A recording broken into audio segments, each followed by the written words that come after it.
रात के ठीक 12:07 हुए थे। हल्की हल्की बारिश सुनसान प्लेटफॉर्म पर गिर रही थी। स्टेशन का नाम था शिवपुर हॉल्ट, एक छोटा सा लगभग भुला दिया गया रेलवे स्टेशन, जहां कहा जाता था कि आधी रात के बाद कोई ट्रेन नहीं रुकती। लेकिन उस रात एक ट्रेन रुकी। ब्रेक की चीखती हुई आवाज पूरे प्लेटफॉर्म में गूंज उठी। दरवाजे धीरे धीरे खुले और सिर्फ एक आदमी उतरा। उसका नाम था अभय। अभय को स्टेशन पर उतरना नहीं था, वो तो ट्रेन में सो रहा था।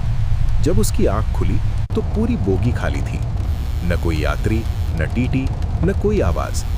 घबराकर वो नीचे उतर आया। चारों तरफ सन्नाटा था। तभी लाउडस्पीकर से टूटी फूटी आवाज आई, यात्री कृपया ध्यान दें, जो यहाँ उतरता है वो वापस नहीं जाता। आवाज अचानक बंद हो गई। अभय का दिल जोर जोर से धड़कने लगा। स्टेशन से बाहर जाने का सिर्फ एक रास्ता था, एक पुराना लकड़ी का दरवाजा। उसने उसे धक्का दिया। दरवाजा नहीं खुला। तभी पीछे से कदमों की आवाज आई, ठक ठक ठक। अभय तेजी से मुड़ा।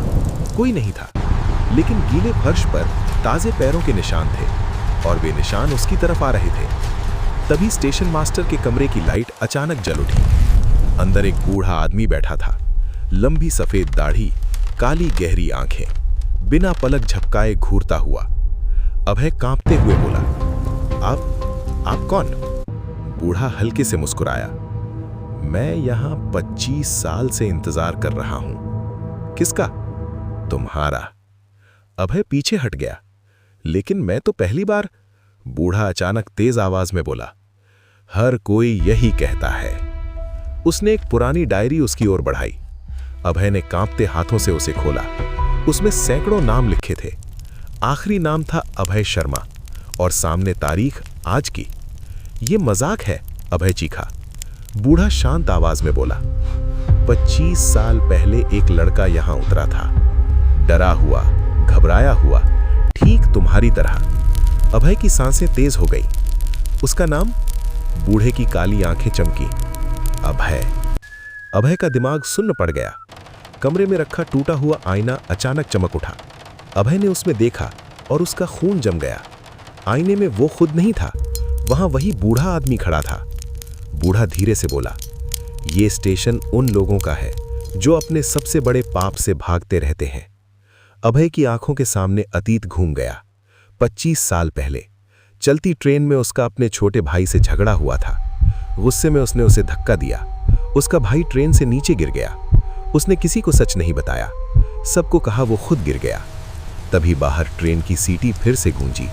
वही ट्रेन फिर प्लेटफॉर्म पर खड़ी थी।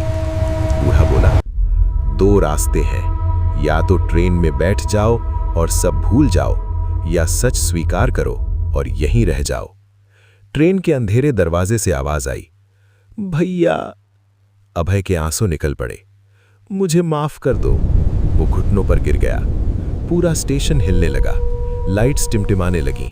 डायरी के सारे नाम मिटने लगे। बूढ़ा मुस्कुराया और धीरे धीरे गायब होने लगा। तेज रोशनी फैली और सब शांत हो गया।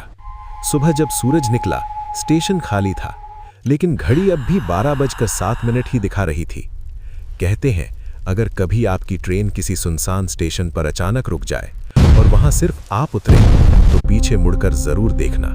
हो सकता है कोई 25 साल से आपका इंतजार कर रहा हो।